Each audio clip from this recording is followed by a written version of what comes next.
ബീഹാറിലെ അന്തിമ വോട്ടർ പട്ടികയിൽ നിന്ന് ഒഴിവാക്കിയവരിൽ 6000 പേർക്ക് പൗരത്വം തെളിയിക്കാൻ സാധിച്ചില്ലെന്ന് തെരഞ്ഞെടുപ്പ് കമ്മീഷൻ. കരട് വോട്ടർ പട്ടികയിൽ പൗരത്വം തെളിയിക്കാനാകാത്ത ഒരാൾ പോലും ഉണ്ടായിരുന്നില്ലെന്ന പ്രതിപക്ഷ വിമർശനങ്ങൾക്കിടയിലാണ് പുതിയ കണക്ക് പുറത്തുവരുന്നത്.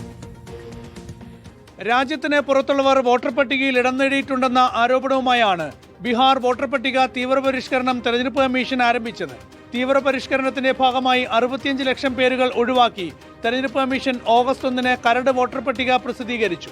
എന്നാൽ അതിൽ അനധികൃത കുടിയേറ്റക്കാരായി ആരെയും കണ്ടെത്താനായില്ല. മുസ്ലിം ന്യൂനപക്ഷ വിഭാഗത്തിന് നേരെയുള്ള നീക്കമായിരുന്നു ഇതെന്നും BJPക്ക് വേണ്ടി തെരഞ്ഞെടുപ്പ് കമ്മീഷൻ നടത്തിയ നീക്കം പരാജയപ്പെട്ടുവെന്നും പ്രതിപക്ഷ പാർട്ടികൾ ആരോപിച്ചിരുന്നു.